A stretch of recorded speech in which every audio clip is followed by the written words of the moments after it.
Hello dear student, I am Sachin Kumar Shukla. I am teaching Saraswati Vidya मंदिर inter college तियाथु Gonda. आज हम 11th के lecture से स्टार्ट करने जा रहे हैं केमिस्ट्री में, फिजिकल स्पेशली, क्योंकि आपको प्रीवियस लेक्चर में आपको केमिस्ट्री के इंट्रोडक्शन मिल चुके होंगे। आशा है आपने उसको समझा होगा, आशा है आपने उसको देखा होगा। हम आगे की उसी की कड़ी में चलते हैं। पहले चैप्टर से शुरुआत की जाएगी और पहले चैप्टर में हम शुरुआत करेंगे मोल कॉन्सेप्ट और उसकी कुछ मूलभूत अवधारणाएं, जिसकी सबसे पहले आज इंट्रोडक्शन में डिफिनीशन हम शुरू करने जा रहे हैं। सबसे पहले हम देखेंगे, अगर हम रसायन विज्ञान ही पढ़ रहे हैं तो रसायन विज्ञान में सबसे पहले हमको क्या देखना है कि जो हमारी सबसे मूलभूत डिफिनीशन है, जिसको हम बोलते हैं क्या, अपनी साइंस या विज्ञान।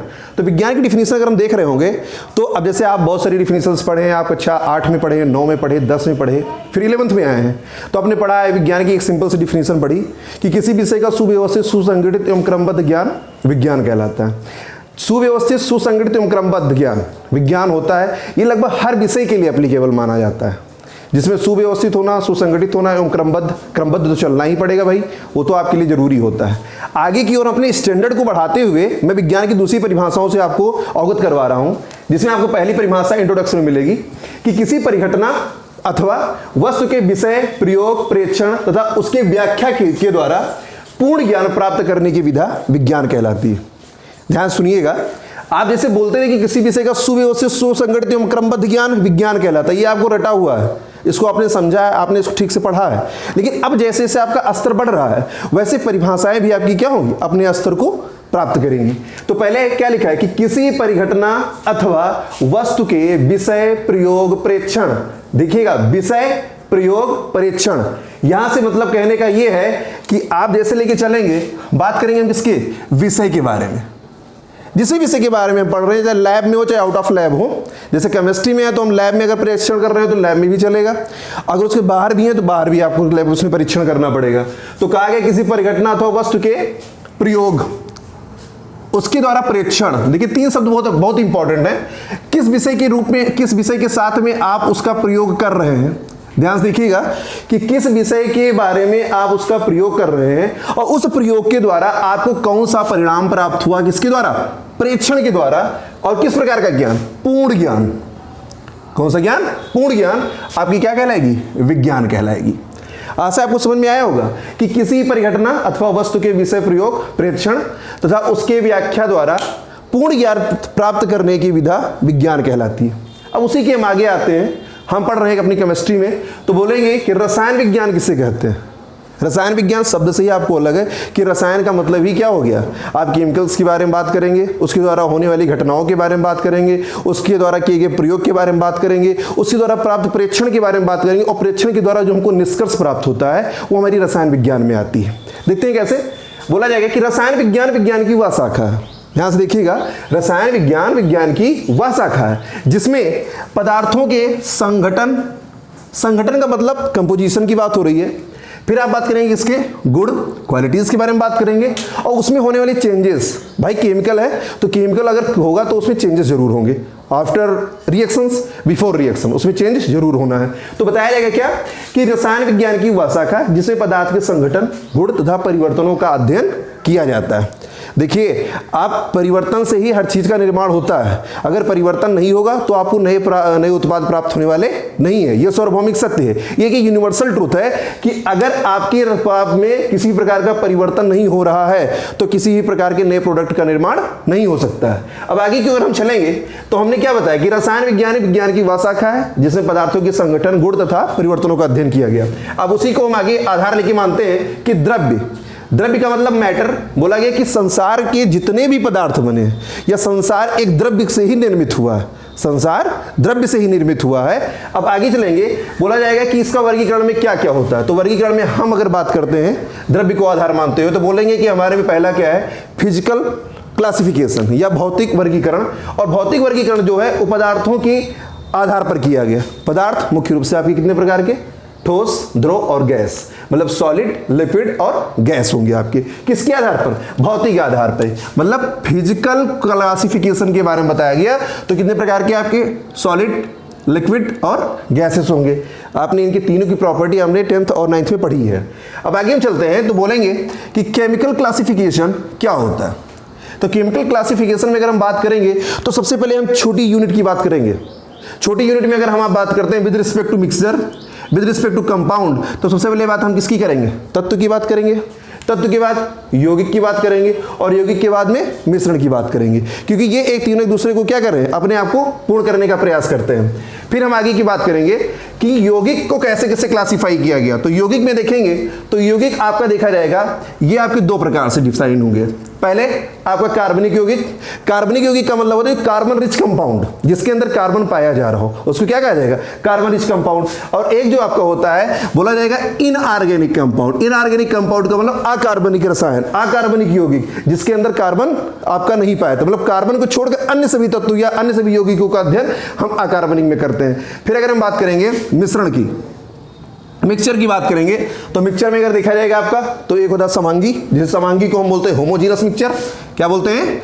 Homogeneous mixture. और होमोजीनस मिक्सचर में जैसे मान लिया गया कि समांगी मतलब जिसके सारे अंग क्या होंगे? समान होंगे विद रिस्पेक्ट टू मिक्सचर। तो इसमें बात किया जाएगा कि दो या दो से अधिक मिश्रण जो अपने किसके समान अनुपात को निरूपित करते होंगे, वो क्या कहलाएंगे? समांगी मिश्रण कहलाएंगे।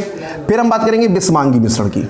तो विषमांगी मिश्रण का मतलब हेट्रोजीनस मिक्सचर, जिसके अनुपात आपस में समान नहीं होंगे। समझ में आ रहा है ना? जिसके अनुपात आपस में समान नहीं होंगे उनको हम क्या बोलेंगे? विषमांगी मिश्रण बोलेंगे। अब उसी के आगे के क्रम में अगर हम चलते हैं तो हम बात करेंगे कहां पे? अणु तथा आणविक द्रव्यमान। ये आपको नई डिफिनेशन मिलेगी जो क्लास 11 से ओरिजिनेट है।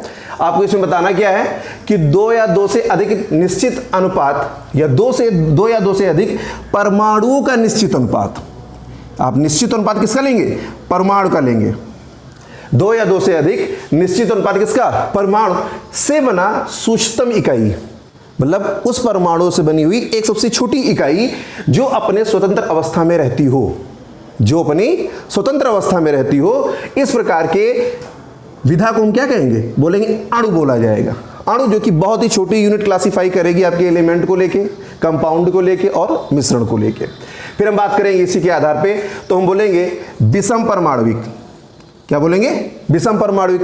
तो एक विषम परमाणविक और एक सम परमाणविक। आपको एग्जांपल उल्टा हो गया है। विषम परमाणविक का मतलब हो गया, जैसे मान लिया गया NH3 HCl H2O आदि इस प्रकार के अगर आपको कंपाउंड मिल रहे होंगे तो उनके अंदर जो आपके परमाणु होंगे वो कैसे होंगे? विषमता को निरूपित कर रहे होंगे, उनको क्या बोलेंगे? विषम परमाणु बोलेंगे। फिर आगे की अगर बात करेंगे सम परमाणु, जिसके परमाणु आपस में क्या हो? समान हो, जिसके परमाणु आपस में समान हो, उसको क्या बोलेंगे? सम परमाणु बोलेंगे। और सम परमाणु का मतलब हो गया, जैसे हमने ले लिया किसको? O2 को ले लिया, N2 को ले लिया, Cl2 को ले लिया और H2 को ले लिया आदि। ये आपके कैसे हैं? सम परमाणुविक। ऐसे हम बात अगर करेंगे परमाणुकता के आधार पर, अगर हम बात करेंगे तो आपके परमाणु को हम तीन और जगह पे डिफाइन कर सकते हैं। कैसे डिफाइन करेंगे? जैसे मान लिया गया कि एक आपका होता है द्विपरमाणुविक या द्विपरमाणुक। अब द्विपरमाणुक का मतलब हो गया कि जिसके अंदर नंबर ऑफ आइटम कितने हैं? सिर्फ दो होंगे। तो यहां पे क्या मान लिया जाएगा? जैसे O2 हो गया, H2 हो गया, Cl2 हो गया, ऐसे जो आपके कंपाउंड होंगे, N2 को ले लिया गया, तो ये सारे कैसे हो जाएंगे? आपके द्विपरमाणुक होंगे। किस प्रकार के होंगे? द्विपरमाणुक होंगे। इसी के आधार पे हम आगे चलते हैं तो इन्हीं को बताया जाएगा आगे त्रिपरमाणुक। कौन से? त्रिपरमाणुक। और त्रिपरमाणुक देखिए संख्या से स्पष्ट हो रहा है। तिर का मतलब कितना?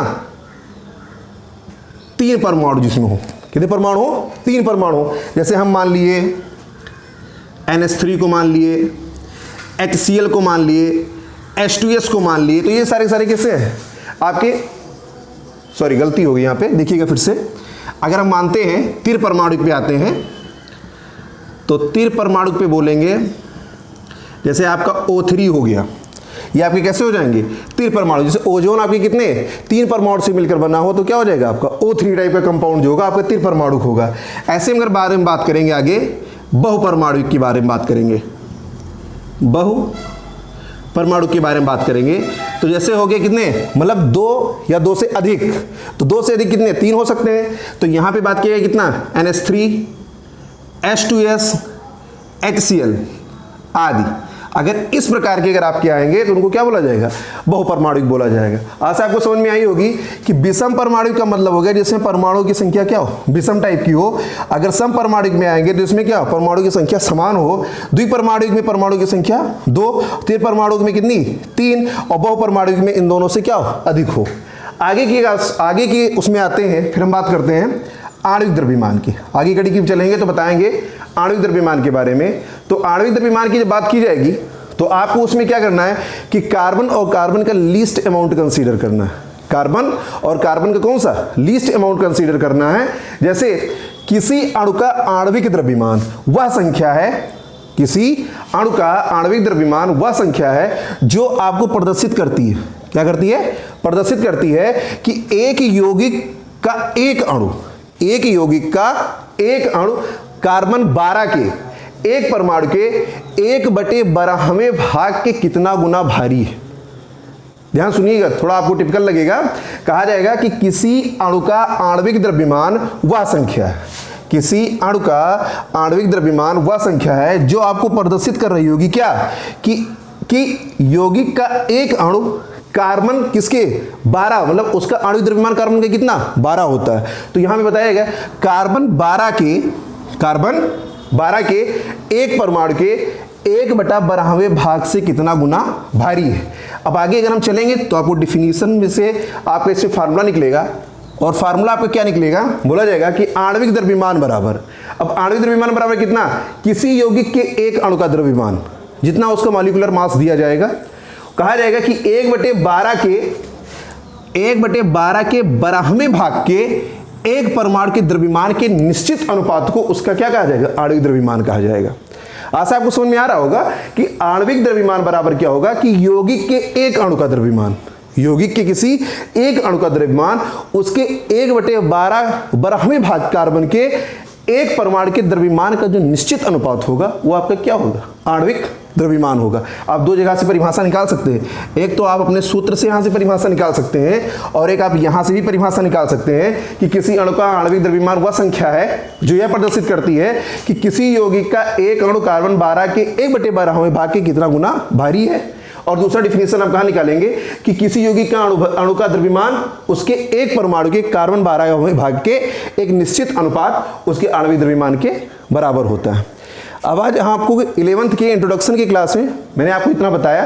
नेक्स्ट लेक्चर में मैं आपको इसके आगे और इसकी एग्जांपल्स आपको सॉल्व करवाऊंगा। आशा है आपको लेक्चर समझ में आया होगा। इससे आप इसकी PDF मैंने आपको ग्रुप में सेंड कर दिया गया है, आप उससे अपने नोट्स बनाते रहिए। किसी प्रकार की समस्या हो आप संपर्क कर सकते हैं। धन्यवाद।